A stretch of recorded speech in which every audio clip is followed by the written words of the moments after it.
When the Supreme Court first ruled back in January to essentially destroy all of the important rules about campaign donations in our country, President Obama warned about the consequences that very day. He then raised the Citizens United decision again just a few days later in his State of the Union address. Last week, the Supreme Court reversed a century of law that I believe will open the floodgates for special interests, including foreign corporations, to spend without limit in our elections. Famously, that statement from the president prompted Supreme Court Justice Samuel Alito to angrily mutter, "That's not true," at the president.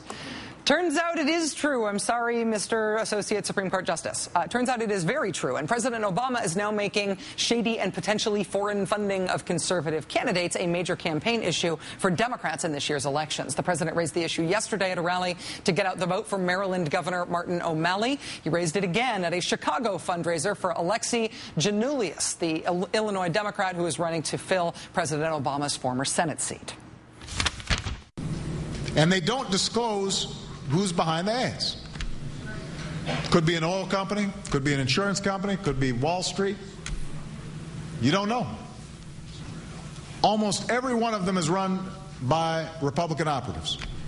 They're posing as nonprofits, non-political groups. They've got these innocuous sounding names like Americans for Prosperity, the Committee for Truth in Politics, or Moms for Motherhood.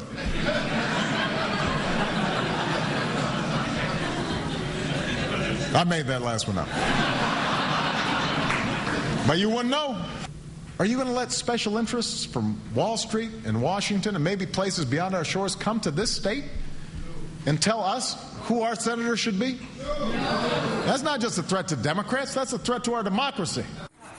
Maybe from beyond our shores. When he says beyond our shores, what the president is talking about there is the U.S. Chamber of Commerce, which pledged this week to spend an unprecedented $75 million to defeat almost all Democratic candidates in this year's elections. They spend a few dollars on some conservative Democratic races, but essentially it's almost all anti-Democratic ads. They are spending $10 million this week alone.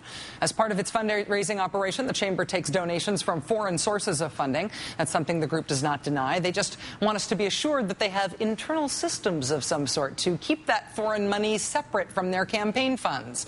They say they have a system, an internal system that we can't see, but we should just trust them about it. As part of its excellent reporting on this week, Think Progress revealed that at least $300,000 has been channeled into the Chamber of Commerce's coffers from foreign companies in India and in Bahrain. They get money from all over the world, but even just looking at those two countries, India and Bahrain, it's $300,000 to the Chamber at least. Then today, lo and behold, the Chamber of Commerce welcomed members of the Bahrain Bank Association to Chamber headquarters in Washington. The reception advertised right there on the Chamber of Commerce's website. Quote, Bahrain Minister of Finance, Central Bank and Bahrain Ambassador will be attending. Maybe the delegation is here for a kick-the-tires tour of the new American Congress they are purchasing. Can't let you take her out for a drive just yet, but she's a beaut, isn't she? Joining us now is MSNBC political analyst and senior political editor at the Huffington Post, Howard Fineman. Howard, great to see you. Thanks for your time. Hi, Rachel. So are there signs that this is a full-scale Democratic messaging effort? Are they going to try to make this a big deal? Well, Barack Obama typically did it in a gingerly fashion today, but yes, it could be. Now, just talking about the lack of spending limits or money in campaigns per se is not a primary sales tool for Democrats, or really for anybody, because people are so cynical about the political process, it actually kind of protects everybody who's in it in an odd way. But if you tie it to loss of jobs, and especially to loss of jobs overseas, I think it could be, and I think the Democrats and the White House think it may be a good issue for them, because polling, and I've talked to all the top Democratic pollsters, they say the number one issue, clearly at the top of the list for polling, is loss of jobs to overseas sources and the role of foreign corporations in pulling jobs out of America and overseas. You know, out in a place like South Dakota, for example, where they have call centers, that's a big business. Where's that business going? India. Duh. I mean, it matters. So, yeah, if they do it that way, it could be a winner. So that means that if Democrats really are going to push this, we should expect the sort of next shoe to drop to be efforts to make it clear that foreign interests are getting what they want from these Republican candidates that they are supporting, and also that the chamber itself supports outsourcing. Yeah, no, it's very interesting about the chamber, because I was talking to them late last week about all this. By the way, I'm sure you know this, but maybe all the viewers don't. The Chamber of Commerce is a gigantic, massive building directly across Lafayette Square from the White House. It's like they're glowering at each other.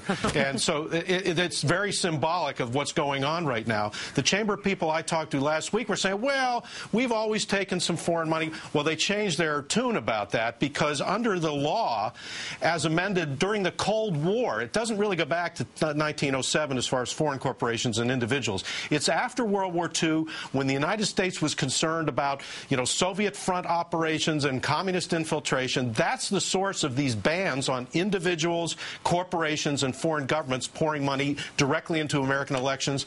And Alito was wrong, because he didn't realize, maybe, what the chamber would do. In terms of the political impact of this, I think that I'm guessing that the reason that the outsourcing issue, losing jobs to overseas, polls so well is that it's a very, very nonpartisan issue. That's the sort of thing that resonates with voters left, right, and center. Similarly, when that Citizens United ruling first came out, the polling showed that voters left, right, and center were at least initially horrified by this decision. Is the new rules about this, is that a potential crossover issue for Democrats? Well, I think it could be, and if the Democrats wanted to start talking about evil influences from abroad, they could maybe do it. The problem is that Barack Obama is such a we are the world president, and likes to pride himself on not pointing fingers around the globe.